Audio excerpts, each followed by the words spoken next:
TNT used to be awesome. Now it sucks. How did this happen? On Tuesday, the admin showed an update to Bed Wars, so they nerfed 3 major things. TNT, the knockback stick, and Mind Fatigue. The last 2 nerfs are great, but Technoblade, I like the knockback stick. Well, that's too bad for you, because we only listen to people whose opinions don't suck. I'm kidding. But why should the strongest weapon in the game cost 10 gold? It didn't make any sense. Mind Fatigue, not many people knew about this, but for the few people that did, it was so overpowered, and it costed like half a diamond to buy. It had to go. But TNT was innocent. People's main complaint about TNT was that it was too powerful and caused games to end too quickly. But that was only a problem in teams of 3 and teams of 4. Proof? Just look at the leaderboards. Solo leaderboards, 409 wins. Doubles leaderboards, oh hey, that's me. 409 wins. Teams of 3 leaderboards, whoa, that's a slightly larger number. What the heck happened here? No wonder the lifetime and 4v4 leaderboards are pretty much the same thing. Their games last 3 seconds. TNT is a problem in teams of 3 and 4 because there's only 3 enemy beds to attack, but in solo and doubles there's 8 teams, which means you have to attack 7 different beds. Fun fact, 7 is a larger number than 3. Since there's over twice as many beds, you'd think that a good Russian strategy would be much less of an issue, and they'd only nerf it in teams of 3 and 4. Guess again! To compensate for the fact that you have to rush less than half as many beds, in these game modes TNT will cost an entire extra gold. Nailed it. Aren't the generators in those modes much more powerful anyway, so it's like it costs less. Now the update got a ton of dislikes because everyone's favorite things got nerfed. The admins decided the best way to deal with the community's anger was to nerf TNT a second time. What? Now instead of only breaking 1 layer of any type of block except obsidian, it'll break up to 2 layers of wool. But it also has a chance to just do nothing against endstone because random chance mechanics are a great idea. This update was received a lot more positively, not because the TNT change made any sense, because they doubled win bonus experience in solo and doubles, and who doesn't love that? But Technoblade, it's actually a buff because no it's not. Okay, if there's an extra layer of wool, I can punch that in 1 second. If the TNT doesn't blow up the endstone, guess I'll die. That's not even mentioned in the fact that half the time you don't even get the 2 wool blocks. What? Aw man, TNT, I bet that's gonna do a ton of damage. Meh. Bed Wars is a perfectly balanced game because everyone has access to the same stuff, so if you make a change to Bed Wars, it's completely arbitrary and consequently should only be done to make the game more fun. The admins seem to think that buffing tools is the perfect solution to this, but tools suck! If tools were fun, we'd already be using them. Tools suck because they cost too much, there's too many different types of them, and you have to stand still while using them. Spend 8 gold on an iron pickaxe? Dude, don't even worry about obsidian. What are you gonna do if they have 1 layer of wood? You have to spend 12 gold to get the cheapest axe in the game. And that's for 1 type of block. That's worth it. Even if you fix the prices, with shears you still have to buy 3 different types of tools just to break into 1 bed. Nothing says fun like adding several new tools to my respawn shopping list. But even if you make the tools respawn with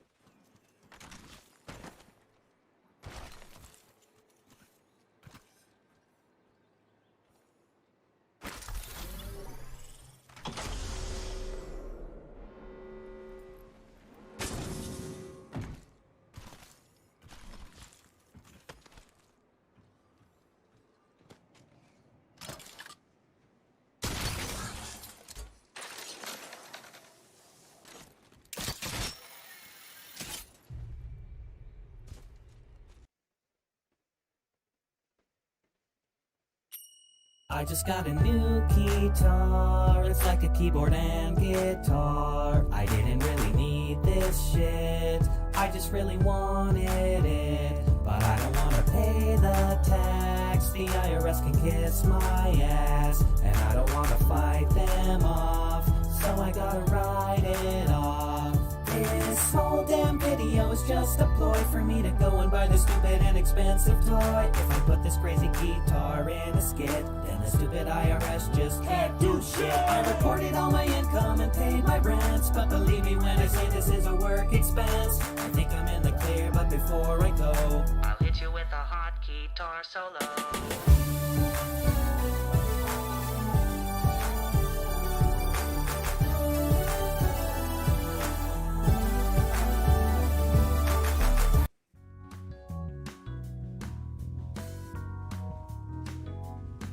Welcome back to Art with Miss Linda. Today we're going to have an educational yet super fun class. We're going to be doing relief sculpture, and we're doing it in the form of a tile. Now, tile has been made in every culture. Handmade, now it's machine made. It's always a type of relief sculpture. Hello, love the red, lucky color. Oh, thank you. We're Red Pocket Mobile, gotta represent, you know. Red Pocket Mobile, where are you based? We're in New York City now, but when I started, I ran everything out of my mom's garage, you know. Build it from the ground up with $8.88 and a broken laptop. You know, back in that garage, I didn't even have a chair. You're young. When I started Beijing Kong, sitting wasn't invented yet. We had so little money, my first employee was a plant.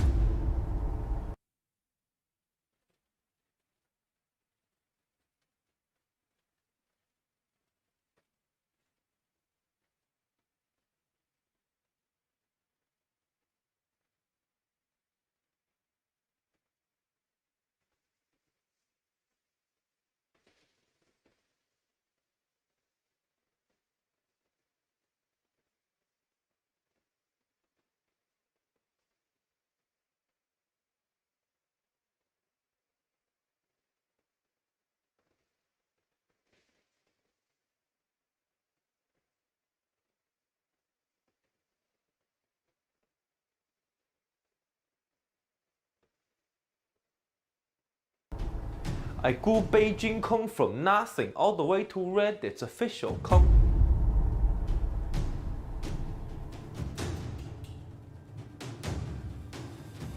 Our call distance is longer than Harrison Ford's career. We are free-range gluten-free. Our connection is so strong it can bench 280. We have more vitamins than the alpha. We are more reliable than Hulk's pants. 12 out of 10 dentists recommend Beijing Kong. And more destinations than an Uber pool. Beijing Kong shelf life longer than a Naruto flashback. We invented pigeons. Beijing Kong tastes like how Despacito sounds. All users have Cardi B on speed dial. Cardi B, we have Cardi A+.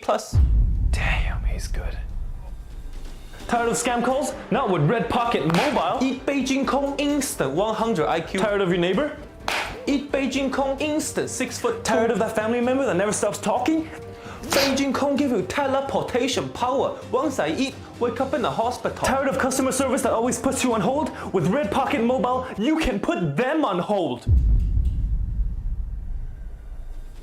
Our service is so fast, your family will receive your text before you text them. Beijing Kong will fix your hairline. Getting stuck in an annoying phone call? We will hang up for you. 心東嘅 A+, money back guarantee. Receive a text in all caps, I will come to your house and scream it at you. Our Kong so good, it grows on trees. Don't feel like going to work? We will literally kidnap your boss. I will pay you to take the call. Your son gets a B in math? We will report him to failure management. Your son's a failure too? If you can sell failure, my son will be Jeff Bezos.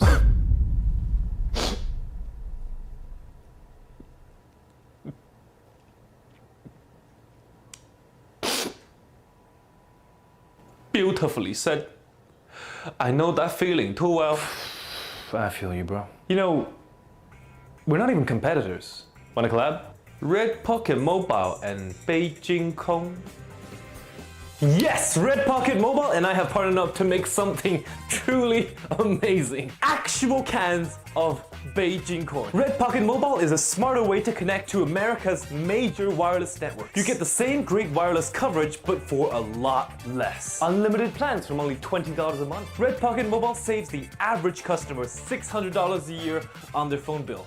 And I know because I use it. Enjoy free international calls to everywhere in the world with every talk, text, and data plan. Pay no overages ever. And if you switch using my link in the description, you will get an actual can of actual Beijing corn. Disclaimer, do not eat it. Red Pocket Mobile, thank you so much for partnering with me and making Beijing corn an actual reality. Oh my God, I look forward to this. These are your brothers and sisters for the next few days. Hello Internet. In my last video about Pluto, you may have noticed that I said aloud the names of every planet except one, this one. And that was no accident, but rather the result of careful script editing, because where I grew up, I learned that the name of the seventh planet is pronounced Uranus. Of course, to a kid, Uranus sounds an awful lot like your anus, which is how I and everyone else I knew ended up saying the name, which is funny when you're a child, but becomes a bit of a problem when you grow up and try to teach scientific facts about the planet. For example, Uranus has a ring around it. Astronomers have discovered a dark spot on Uranus. Uranus is a gas giant. Uranus is surrounded by methane. There is a solution to this problem, the alternative pronunciation of the name, which goes Uranus. And most scientists in public roles do use this pronunciation. But for me, Uranus is still problematic. Sure, it's better than Uranus, but it's still Uranus. And perhaps I'm just childish, but when someone else says Uranus, I still hear Uranus in my head, and it just draws more attention to the unfortunate name. The tragedy is, it didn't have to be this way. The seventh planet from the Sun is unique because it's the first planet we discovered. For all of human history, the 6 closest planets were big enough or bright enough to see with just our limited simian eyes. But the next planet was too dim to see until our telescope technology got good enough for British astronomer William Herschel to spot it in 1781. Understandably though, he didn't think he discovered a new planet since from the rise of modern humans 50,000 years earlier until that Tuesday, no one ever had. But discover it he did, and so choose a name he must. And Herschel, being the good subject of the crown that he was, christened his new planet the Georgium Sidus, which means the Georgian star. And the George in that Georgian star was King George III, the reigning monarch. While King George liked the name, the rest of the world did not, and decided that perhaps Herschel wasn't the best guy to name the new planet after all, and quickly decided to come up with alternatives of their own. One suggestion was Neptune, which is confusing to us now, but at the time the planet that would become Neptune had not yet been found. A more obvious alternative was to name the planet Herschel, after the man who discovered it. Even in Great Britain, the name the Georgium Sidus proved a bit stuffy for some, so variants like the Georgian planet or just Georgium were also used. Though never, as you might have heard, George. Side note here, while researching this video, I found a lot of websites claiming that the 7th planet was almost named George, but I was never able to find a primary source for this. As best I could tell searching through documents from the time, no one ever suggested this name. I checked with the Royal Institution, who since 1799 has been promoting science awesomeness from the heart of London and whose videos you should now go watch, and they confirmed the name George was never on the table because to so casually refer to the king at the time would have been disrespectful, and disrespecting a monarch is never a good idea, especially one who is slowly losing his mind from a genetic disorder, but that's a story for another time. Anyway, another real suggestion for the new planet's name came from Johann Bode, who suggested the Greek god of the sky. When a colleague of Bode's discovered the 92nd element in 1789, he named it uranium to support Bode's choice and try and end the debate. Perhaps because these two were German, it might not have occurred to them how the word would eventually be corrupted in English. Though it's also hard to know how English speakers in the 1780s and 90s would have pronounced the name. But since the word anus was in the language then, it seems unlikely that this particular pronunciation would have been popular. It may also have been pronounced with a flat A to sound like Uranus, or something more like the Greek name Uranos. These names competed with each other over decades. For example, still in 1823, the Encyclopedia Britannica lists the planet as Herschel, notes the alternative names, and then proceeds to carefully word the rest of the article to avoid naming the planet again. But you, dear modern viewer, know that eventually these alternatives faded and left this name triumphant. Which leaves someone like me, with my terrible pronunciation, longing for history to have taken a different path. The name Herschel might have made the planet sound a bit like a boring accountant rather than the very interesting planet it actually is, but this would still be a much better name than what we have. Neptune is obviously a fine planetary name, though picking this might have just delayed the problem. Finally, the Georgium Sidus is a bit awkward, and in sillier moments I wish that Herschel had just been more direct and named it King George, because how fun would that make it to teach kids the list of planets today? Mercury, Venus, Earth, Mars, Jupiter, Saturn, King George, and Neptune. In classrooms, such an unusual name would change the planet from a thing to avoid to a starting point for discussions about what makes that planet different, and how astronomy and our view of the universe change and progress over time. But my practical dreams aside, young man, get to bed.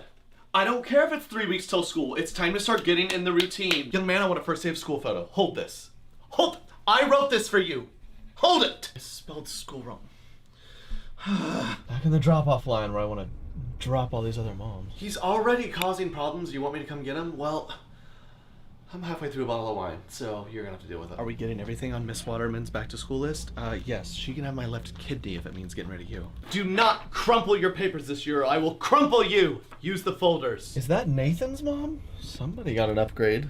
I'm not talking about her car. She had a big summer. 2 big summers. A hole puncher? Makes me think of childbirth. Oh, peace and quiet. Summer had me in a dark place. Dark chocolate in my face. You're gonna put the teen in routine. Get to sleep. Young man, look here and smile. I don't care if you're not happy to go. Mommy is. I didn't realize you were the spelling bee champ. You want to spell a word for me? How about laundry? I spent enough time cleaning up after your diapers. I'm not cleaning up your backpack. Figure it out. Oh, sweetie, look. This one has your name on it. Put it in the cart. Amanda, lights off. Alexa. Oh, is Miss Peterson pregnant? Don't ask, but either way, she's filled herself up with something. Yes, sweetie? You, young man, don't just stuff everything in your backpack, and you, young lady, don't stuff everything in your bra. Come here. Stacy gets 1 Tesla and thinks she runs the place. We are made of stardust. My kids are made of Cheeto dust. You're going to bed. It's 9 p.m. and I want to see you again. Night, night. Hi, Denise. You suck. So good. I hate you. Hope you had a horrible summer. Let me squeeze an H in here and squeezing a drink before noon. Mommy's popping a bottle once I get rid of you. Okay, your teacher says she wants 6 boxes of Kleenex, so we're gonna get 7. One's for Mommy's tears of joy. Oh, sweetie, what do I think of the 5th outfit you've tried on? Well, you look about as good as we're willing to pay for, so. Trophy wife tramp. Do you guys want your sandwiches cut diagonally or straight across? No sandwich for Mommy. I'm watching my carbs. What do you and my love handles have in common? Both things I'm trying to get rid of. Okay, get out. I mean, have a great day. I'm so proud of you. Does this work on kids' lips? Better posture. Do you want to end up with back problems like your father? What is Donna doing? She's back. I guess we're backing up now. Donna's backing it up. I'm sure she's good at that, slut. So happy you get to go back to school. Oh, the ink is running, and I'm running out of patience, so it'll do. Do I think you look like Ariana Grande in your ponytail? Probably more like Ariana Pequeña. Okay, come on, we're gonna be late. Sweetie, you need pencils. Take them before I stab you with them. Kids, don't ask directly, but try to figure out if Laura got divorced. Why is the camera not working? Why is the camera black? My fingers are... Oh. Okay, smile here, sweetie. Is that a Jesus fish on the back of their car? It's ironic for them. Donna's backing it up. I'm sure she's good at that, slut. Classic Donna. My business is to keep things... By the way, where's Jim? I don't know. So did you see the new... Did someone say Jim?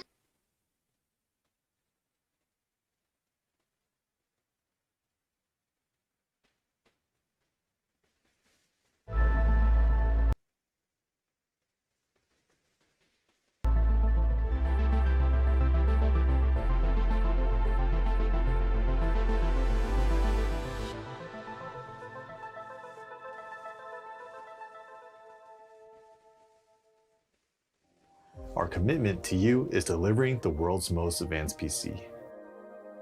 Our passion for chasing performance and improvement is what motivates us. We achieve this with our engineering, precision build quality, and desire for more.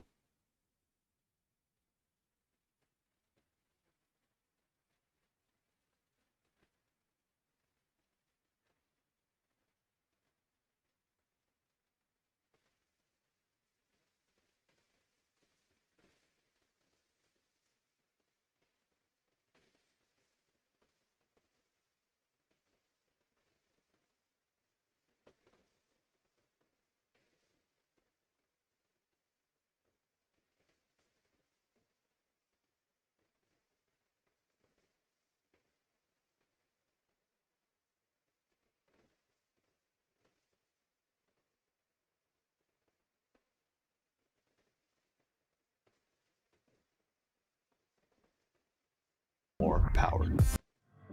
Do you want to rule? Do you see the problems in your country and know how to fix them? If only you had the power to do so. Well, you've come to the right place. But before we begin this lesson in political power, ask yourself, why don't rulers see as clearly as you, instead acting in such selfish, self-destructive, short-sighted ways? Are they stupid, these most powerful people in the world, or is it something else? The throne looks omnipotent from afar, but it is not as it seems. Take the throne to act, and the throne acts upon you. Accept that, or turn back now before we discuss the rules for rulers.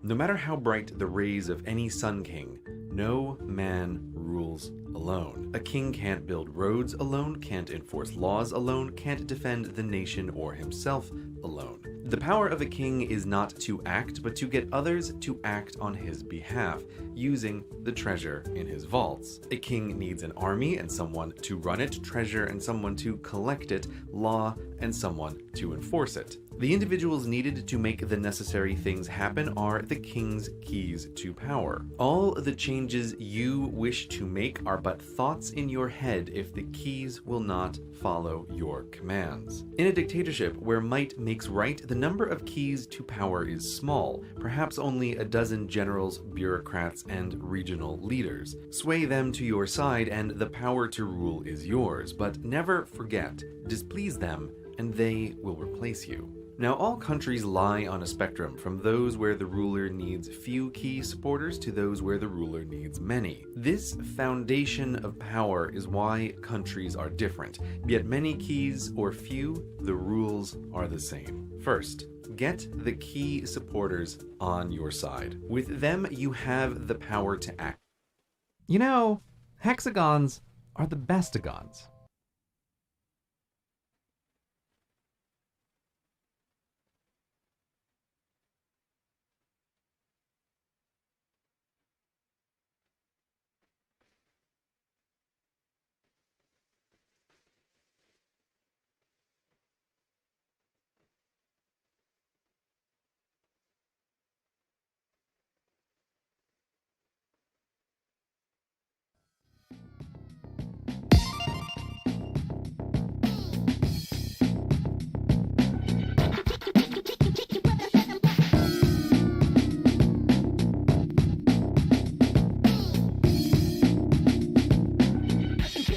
On a Friday night yet.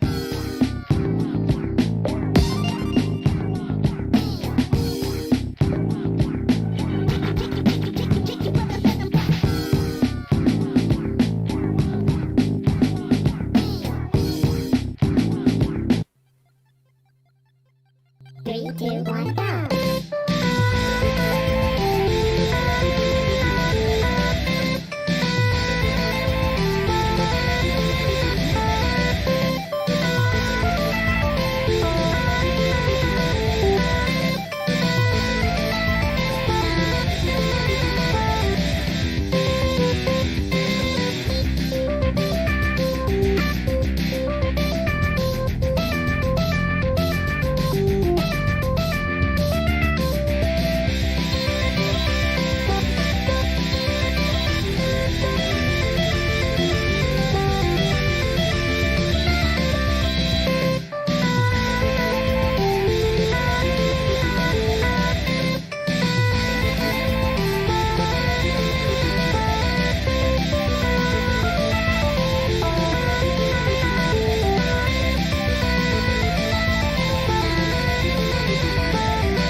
Three, two, one, go.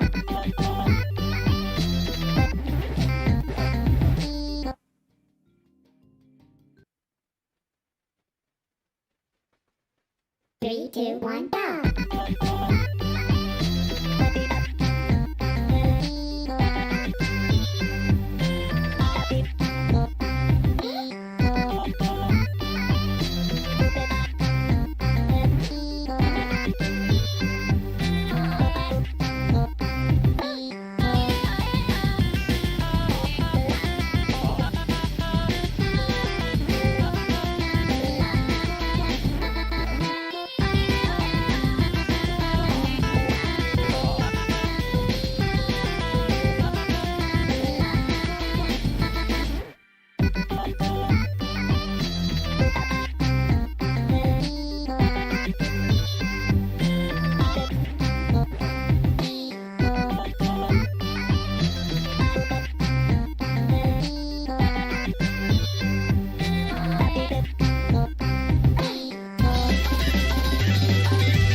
3, 2, 1, dog.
Three, two, one, dog.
Three, two, one, dog.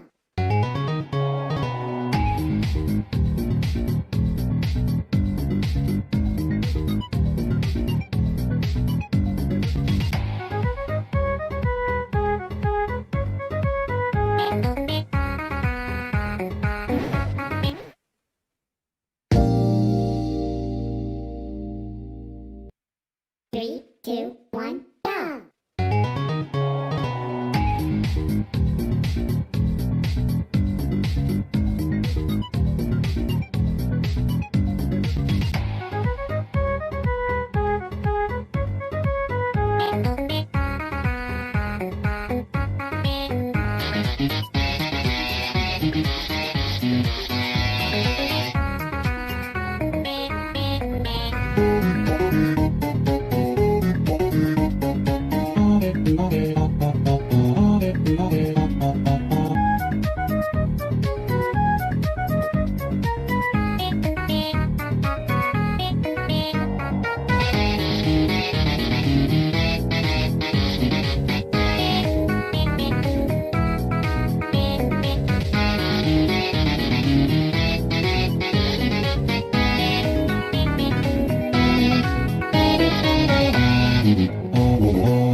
Getting freaky on a Friday night yet.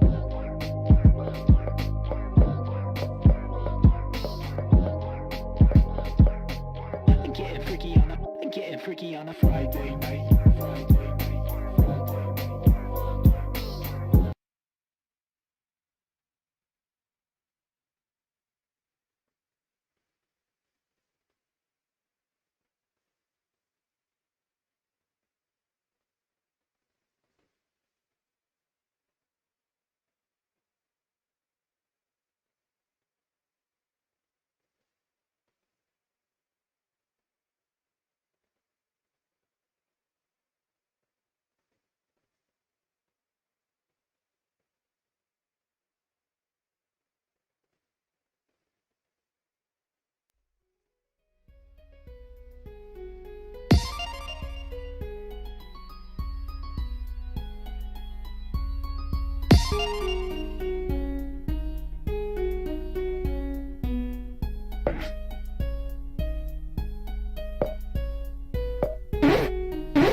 On a Friday night yet. We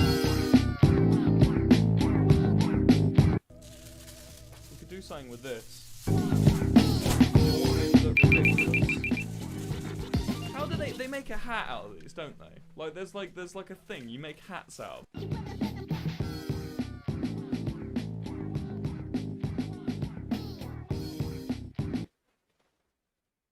3, 2, 1, go!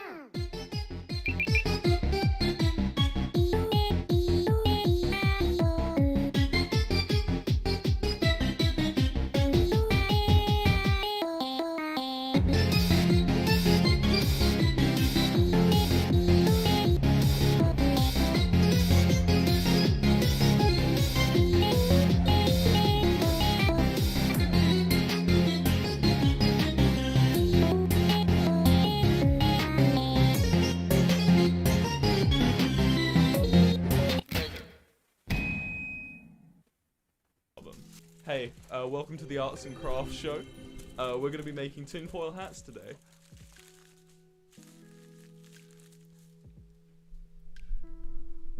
They're turning the frogs gay. Do you understand that? Serious crap. So, chat. Well.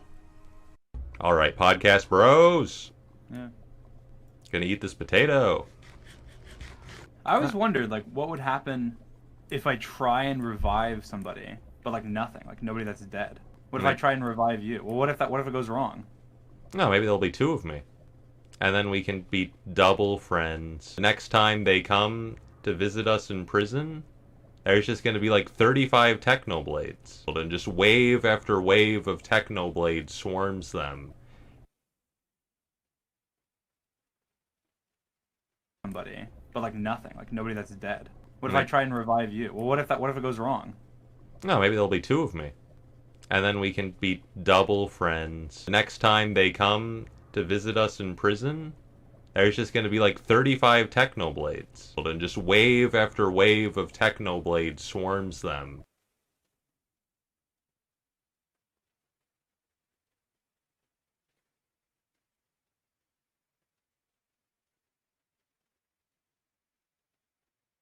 Ready to start school again? Yeah, I think. Maybe? Turn their maybe into of course I am. This is Samsung's just announced Z Fold 3, and I spent some time with it. I'm going to show you how it's easily the greatest foldable phone ever made, with features that will make you want to take your current phone and burn it, but then also how it doesn't really make sense. So the very first thing you notice when you start using the Fold 3 is, good lord, this is a solid piece of equipment. You might remember the first Galaxy Fold. It was kind of revolutionary, but also not exactly structurally sound. Samsung massively improved on that with the Z Fold 2 last year, but I think this is the phone with which they finally delivered on their original premise. It might look familiar, but this phone is, 1, smaller from almost every dimension and a whole 11 grams lighter. It has support for 2 SIM cards instead of 1. All metal on the outside is now made of a new alloy called Armor Aluminium, which they're saying is the strongest material to ever go on a phone. Every hinge movement has been reinforced for snappiness and rigidity, and I'm impressed by how much it feels like a proper tablet when unfolded. It's the only foldable in the world to have proper water resistance, which is especially impressive given that here you've got to worry about not just 2 separate halves, but a hinge, which is purpose-built to have a gap in it. The front and back are now both covered in Gorilla Glass Victus, the toughest glass yet, and the inside panel has a new structure paired with a protective film that will apparently bring an 80% durability improvement. Fair play. I mean, that 80% number obviously is a best case scenario, but even then it's pretty clear that this design concept, this whole small screen on the front and main screen on the inside format, has been somewhat mastered. I do think they've lost a bit of character when compared to the S21 Ultra. Like, this design is such a statement. This one looks kind of generic, but do you know what? It's a folding phone, it's got enough character. We'll let it pass. And thanks to Surfshark VPN for sponsoring this video. Plus, this is arguably the most advanced display setup you can get on a smartphone. 2 panels, a 6.2-inch cover screen and a 7.6-inch Infinity Flex screen, both sporting dynamic AMOLED 2X panels with a 120Hz refresh rate. And compared to last year, this inside display now has its selfie camera hidden under the screen. Yep, and it's now 29% brighter. Given that brightness was pretty much the only sore point with the Fold 2 screen, there's not much to complain about here. This hidden camera's not exactly invisible, it's actually really obvious when you're looking for it, but it blends just enough into what you're looking at that, providing it's in your peripheral vision, you can trick yourself into thinking this is just one uninterrupted screen. It's a really good panel, and I think it takes using it in person to fully clock the novelty of being able to have that in a form factor that can actually fit in your pocket. It's powerful, 12 gigs of RAM by default, 256 gigs of fast storage on the base model, and a Snapdragon 888 chip. But probably the most impressive aspect of this, more so than design or screen or power, is the software. There are so many subtle improvements since the first Fold that the entire narrative has changed. This is no longer about just having a bigger screen to, well, make everything bigger. It's about being able to do more. Samsung's clearly gone to great lengths, both internally and with other companies like Google, Microsoft, Spotify, to make sure that when you're using this big inside screen, that you're squeezing every last bit of utility out of that extra real estate. News apps show more info than ever before. YouTube shows more thumbnails before you have to start scrolling. You can have 2 instances of the same app open at once now. I love how the web browser is starting to feel like a fully fledged computer one. I love that I have space for proper tabs up top and how quickly I can open up a new tab without leaving the current one. And what I really respect about Samsung's approach here is that they know foldable phones are still new territory, but instead of locking down and controlling the experience as a result of it, they're instead inviting their users to just experiment with them. There's a group of settings called Labs, where you can set how large you want the window to be for any app, so that even ones that aren't optimized for the unusual aspect ratio will still work as intended. You can configure how apps behave when it comes to multi-window multitasking. You can even use 2 apps stacked on top of each other now. And this is more significant than it seems. I'll give you a weird example. Whenever I play the board game Scrabble, where you have to make words to get points, we always use two phones. One to be the timer phone for each person's turn, and one to check if the words we're actually making are real words. With this, you could just set a timer that can sit in the corner of your screen and comfortably use the rest of the panel for that word checker. There's just too much to talk about here. There's an improved taskbar. There's flex mode, which basically turns your one big screen into two separate screens. And there's cover screen mirroring, which means any change that you make on your inside home screen will now be mapped to the cover screen just for consistency. And they've managed to do all of this stuff whilst effectively knocking off £200 or euros off the price compared to last year's. Hopefully you're starting to catch my drift here. The fact that this is Samsung's third stab at the same formula means that this is easily the greatest foldable on the market right now. Samsung has worked out almost every single quirk, they've streamlined their production for lower costs, and because of that, if you're looking for a foldable, this is it. But you knew there was going to be a but. I think that this phone, and Samsung's foldable lineup in general, is a bit confused. And if you are enjoying this video, then a sub to the channel would be flipping fantastic. For example, the way that Samsung is pitching this Z Fold 3 is you can use it as a normal bar phone and simply open it if you need a larger experience. Okay, fine. But the fact that this phone costs significantly more than the Galaxy S21 Ultra, the fact that it's got the thickness and the weight of almost two phones, that it has a significantly smaller battery and a significantly worse camera system, all means that when you are using this phone in its cover screen mode, you're using just a really bad phone for the money. It's the equivalent of using like a $500 mid-ranger with what can only be described as an odd aspect ratio. Okay, so let's just use it in unfolded mode. Except this thing almost definitely does not have the battery capacity to sustain that. This is a tablet-sized display, which now has a high refresh rate and 29% more brightness than last gen. But we have a smaller battery than not just the bar phones like the S21 Ultra, but also compared to last year's Z Fold 2. The point is, you can only ever use one of these screens at once, and you're making a huge compromise to have the option of being able to transition between them. And I'm not even talking about this crease, which it probably hasn't gotten worse since the last phone, but it definitely hasn't gotten better. Or the fact that because this inside screen has to effectively be the size of two of these cover screens, it's a square, and there's still so much wasted space with media consumption. Let's not forget, for the price of this one phone, you could buy a Galaxy S21 Ultra, which is in a lot of ways more capable, plus an iPad, Galaxy Buds Live, 100 McDonald's cheeseburgers, and still have money left over. The University of Texas at Austin brings you comprehensive online program in... I'm a growing lad, okay? Now, the angle that I thought Samsung were going to take, which would have actually given this phone a more clear purpose, was to make this Fold the replacement for the Galaxy Note. See, when the Note first came onto the scene, it was a bold departure. It was drastically different to Samsung's other phones. But as the years have gone on, the S series and the Note series have practically merged, with the Notes just becoming slightly reskinned S phones with a stylus. It sounds like a problem until you realize that foldable phones completely embody everything that Note users have ever wanted.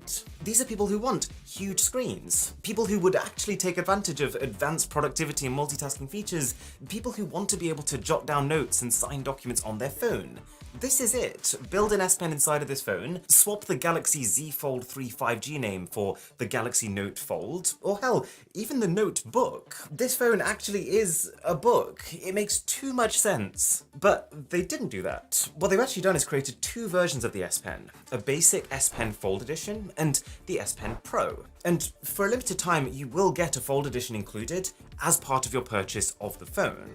But okay, I mean, first of all, this is a limited time offer, and after that, you will have to buy it separately. Secondly, the fact that it's separate means that you also have to use a special Samsung branded case to be able to keep it with you. Thirdly, if you want the Bluetooth features that we've got used to on past S Pens, you now have to spend more to get the S Pen Pro, which has its own battery inside of it. But then, that doesn't fit in the case. It comes in its own separate sleeve like this, and it has its own USB port, because you've got to charge it separately. The S Pen is such a great tool, but whose idea was this? Now, I don't want to dunk on some of the genuinely impressive improvements they pulled off here, but look, this new Fold is 11 grams lighter than the last Fold. Adding in a Galaxy Note style S Pen would literally cost 3 grams of weight. The fact that it's now a separate item, and the fact that you now have to inconvenience yourself to use it, just means that after the launch period, 80% of customers aren't even going to consider it. And that's a shame. And on the subject of identity crises, this is a £1,600 device, so it's a phone for pros, right? But is it? Is it? If you follow smartphones closely, you'll have seen that a lot of the biggest improvements recently have come in the form of cameras. Super high resolutions, large sensors, new forms of stabilization, incredible zooms, laser autofocus, all this stuff. The Z Fold 3 has none of it. Now, I'm not saying that this is a bad camera. In the time I've played with it, it produces decent results. They've adjusted the coating on the lenses such that it allows 4% more light in, and credit where due, the ability of a foldable to be able to use the rear cameras to be able to take selfies like this, very underrated. But the fact that this camera hardware is actually less capable than the base version of the Galaxy S20, which is a 1.5-year-old phone that launched at half the price, doesn't exactly inspire me to recommend it. How much would it have cost them to swap that camera system to what we have on the S21 Ultra? £40 maybe? It's a bit like they've handcrafted the most elaborate possible 3-tiered wedding cake, but then, to save costs, used a supermarket ready-made mixture for the filling. Plus, you know that under-display camera, right? It's 4 megapixels, and you can tell it's noticeably less good than the normal 10 megapixel one on the cover. Look, this is a selfie from the cover camera, this is a shot from the inside screen camera. It's not pretty, and I get that this thing enhances the inside display quality, but we shouldn't have a situation where one of the coolest things about your phone is something that you have to try not to use. It's a clear sign that the implementation has been rushed. Hopefully you get what I'm saying. The Z Fold 3 is looking like a really nice upgrade, but all these conflicting concepts just leave us in a really odd position. Because do I want to recommend this phone? Absolutely. It's so cool, but who would I actually recommend it to? Well, it would need to be a user who A, has very deep pockets, in both senses of the word, B, doesn't care too much about camera quality, C, is willing to also get and use Samsung's S Pen and the case to hold it, D, wants an even bigger screen than the already big screens on current flagships, and E, is happy keeping a power bank at the ready if wanting to properly utilize that bigger screen.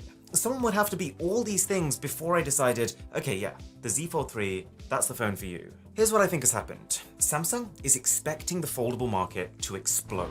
As part of their event, they actually said, yeah, we're expecting demand to triple this year. And at the same time, Samsung is very aware that they're already leading this market. Yes, there's Huawei, but theirs has no Google Play services. Yes, there's Xiaomi, but they've only just released their first-gen product, while Samsung is out here dropping their third. And so I think Samsung's whole plan here is to just wait patiently for demand to blow up, while they keep making tweaks to their existing concept and keep making exclusive partnerships with software companies to just make sure they keep themselves at the top.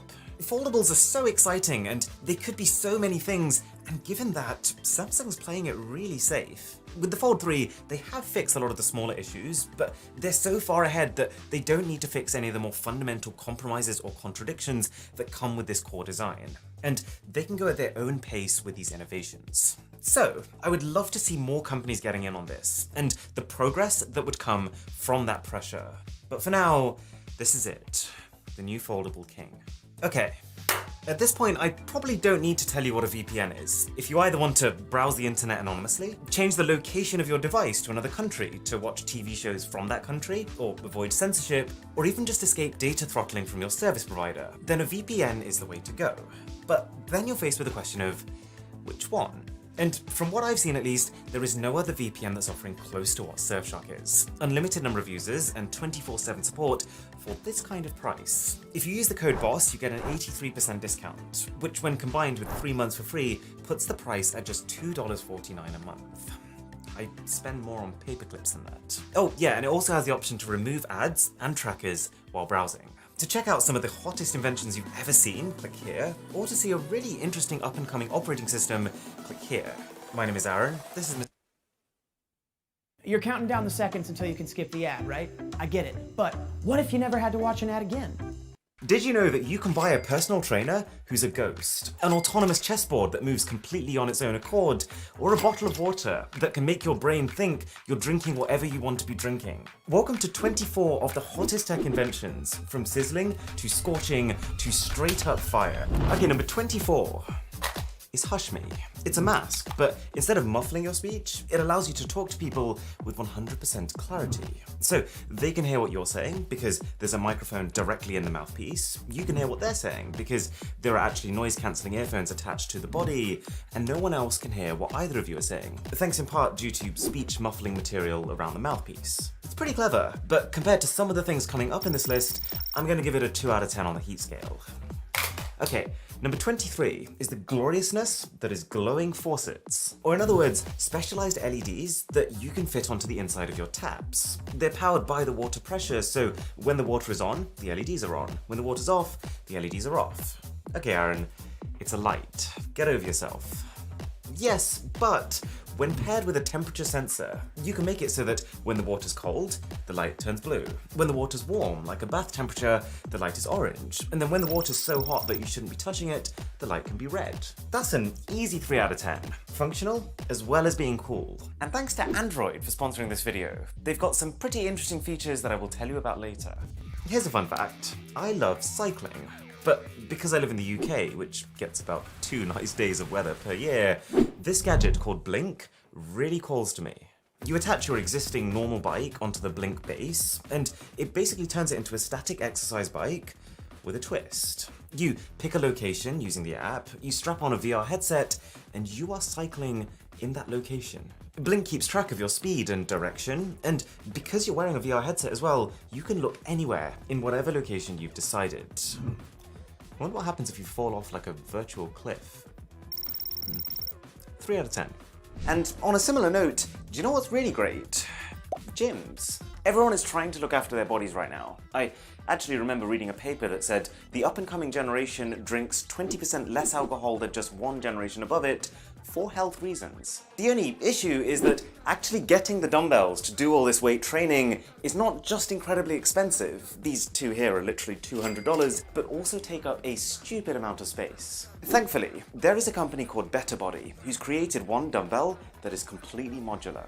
They're not the only company to have done this, but their offering has 9 weights, all the way from 2 kilograms to 30 kilograms in one. 3 out of 10 heat, which is still pretty hot. Alternatively, if the idea of a gym horrifies you, then the Lazy Reader glasses might be a little more up your alley. They contain mirrored lenses at just the right angle such that you can completely lie down, remove all strain from your neck, but still read the books you want to read and watch the TV shows you want to watch. Simple? Yes. A sign we're doomed as a society? Probably. But a clever solution to a modern day problem? Absolutely. 4 out of 10. Okay, have you ever found yourself wanting to take your electric scooter somewhere, but you couldn't because it wouldn't fold up into your bag? Happens all the time. Well, worry no more, because Poimo is a fully inflatable scooter. All the electronics are still in place, and all you have to do is to just pump it before you want to use it. It's part of a growing category of soft mobility, vehicles that are trying to facilitate safer interactions between their users than what we have now. This girl's having the time of her life. 4 out of 10. Okay, now for a couple of rubbish ones. And not that kind of rubbish. For example, the most sophisticated trash can on the planet. A company called Townu has built a bin that can detect when your hands are near it and open automatically, use thermoplastic sealing technology, or heat, to seal up the black bag inside of it before you have to open the bin and experience its horrors yourself. But not just that, once it detects that you've taken out your used sealed black bag, it realizes that it needs a new one, it can dispense one and inflate it so that it's literally ready to go again straight away. This place smells so bad. Now, still on the topic of trash, but thankfully not near any, do you know what's better than a bin that seals itself? A bin that you can't see. Introducing EcoLift, disposal sites so beautiful that they could be a tourist attraction. Definitely more of a tourist attraction than whatever the hell London just built, and that's because these aren't actually bins, they're just passages to disposal units underground. It keeps the area on top looking clean, it keeps out flies and rats and all the lovely aromas that usually come with garbage. And it also means that instead of the risk of overfilling and the inevitability of having to empty these bins once per hour, you can just empty them once per week by using a lift that brings the actual bins out from under the ground. Let's give that a 5 out of 10. So, about half as cool as number 1 on this list. But the trashiest of them all is probably my jokes, but home biogas. It's almost all in the name. When you buy one of these, you're effectively just buying a massive trash bag that sits in your garden and you pour your organic waste into. So that could be eggshells, it could be meat, it could be vegetables. And the bacteria within that tent will break down this organic matter and release cooking gas as a byproduct, which you can then use to power your stove and cook new food. I realise that large tents filled with rotting carrots is probably not quite what you had in mind when you think of cool inventions for the future, but you've got to commend the implications something like this would have for sustainability. Also a 5 out of 10. But here's where we start moving up that scale. Enter the My Eye 2. It's basically a vision replacement for people who are blind or even just partially blind. You clip this thing onto your glasses. I did also wonder why a blind person would just have glasses lying around. But anyways, this thing can look at whatever you point your finger at, it can understand it, and then it can dictate it to you. So you could pick up a newspaper and get it to just read you the headlines. You can use it to understand your environment. It can recognize roads, objects, billboards, and read them back to you. Full respect to anyone who has to live without vision, but at least tech is helping. Now, here is one that I cannot wait for development to speed up on. The mouthpiece toothbrush. You put one of these in your mouth, and when you turn it on, it'll start vibrating. And because it has a set of bristles for literally every tooth in your mouth, it can clean your entire mouth in 10 seconds. Wow. Not to mention that these things can auto-eject toothpaste for you, and that newer models have a UV light built in that can sterilize the mouthpiece between uses. I don't think the execution of these is quite up to scratch yet, but I am well on board with the concept. 6 out of 10. Okay, I had this situation literally a couple of days ago. I was sat next to someone, I was showing them something on my laptop, and they went as far as to reach out and try to close one of my Google Chrome tabs by tapping on it. For the longest time, traditional laptops and computers have just not been touchscreen compatible. Question. Would Paul. The funnest thing on earth. One wheel. Exhibit A with one wheel's. That newer models have a UV light built in that can sterilize the mouthpiece between. 6 out of 10. Okay, I had this situation literally a couple of days ago. I was sat next to someone, I was showing them something on my laptop, and they went as far as to reach out and try to close one of my Google Chrome tabs by tapping on it. For the longest time, traditional laptops and computers have just not been touchscreen compatible. But this is changing. The Hello X2 is a gadget that you can clip onto the corner of any display, from 10 inches to 27 inches, and it can fire a web of infrared light directly across your screen. Anytime a finger interrupts that light, a specialized camera on the gadget can pick up where that interruption happened and map it to an appropriate mouse movement. Unlike the touchscreen on your phone, the way this one works means that you can use it with gloves, you can use it with a stylus, you can use it with an actual paintbrush. 6 out of 10. That's pretty hot in my books. Okay, if you've watched my series all about gadgets, you might have seen the Drop Labs shoes. They have a set of subwoofers inside them that can detect the music you're listening to via Bluetooth and send bass signals up through your feet, through your body, so that you can feel it. That's cool, but the Woodger vest takes it even further. It's covered in 6 haptic transducers that allow you to feel impact from 360 degrees. They're saying that it'll convert listening to your Spotify playlist into feeling like you're right in front of the stage at the Tomorrowland Festival, or playing a simple game of Call of Duty into actually feeling like you're walking into a war zone. It probably would raise the stakes of getting hit by someone if you knew you were actually going to feel it. But to be fair, if your aim is as bad as mine, you might just end up with some really sore muscles. This next one has a special place in my heart. If you've been following me for a while, then, well, thank you. You've allowed me to live my dream. But also, you might know that I used to be really into chess. I used to play for my school, I used to play for my county, I used to play for my country. I was not fun at parties. But the point is, my childhood dream product now exists. The concept is simple. It's that playing online is super convenient, but nothing quite beats the feeling of sitting in front of a physical chessboard. So, Phantom is an autonomous set that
based on a move that someone makes online, can precisely and silently sentence I've ever heard. And it's what the Ghost Pacer company is promising is going to be the future of running.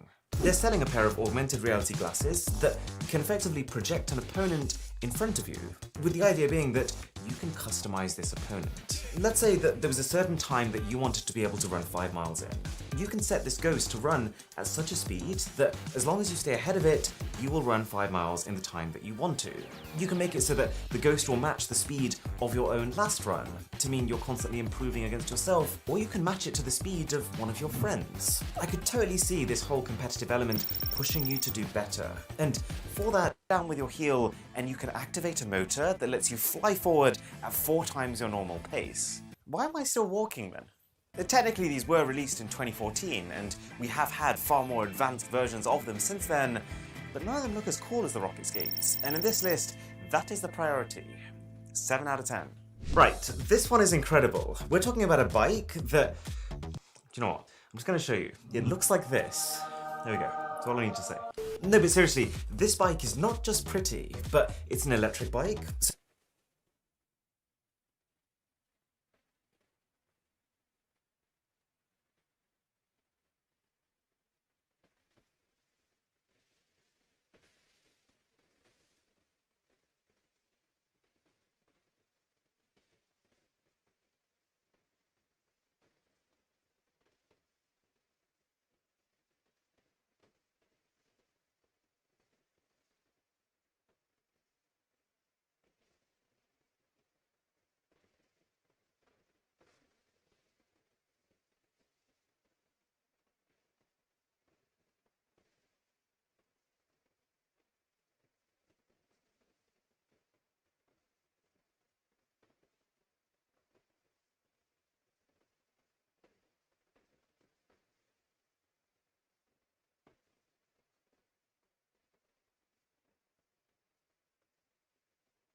So it can detect the slope and the terrain you're on and adjust the amount of power it feeds you accordingly such that for you, the driver, it feels exactly the same. The wheels can be locked and unlocked via a fingerprint. The lights turn on automatically when it gets dark. You can use GPS to know where this bike is at any point in time. And let me be very clear here, there are no chains, there are no spokes. You can put your hands through the wheels. And if you actually wanted to use that space, you can also strap a bag inside of it to just carry extra stuff. What an ultimate flex. 8 out of 10. Number 6. It's getting hot in here. Yeah. Thanks. So, I would count myself as a fairly health-conscious guy. I don't count calories stories or anything, but I try to go for less processed alternatives when available. Do you ever feel like you're being watched? You are. The browser you're using is allowing your behavior to be exploited and monitored. And so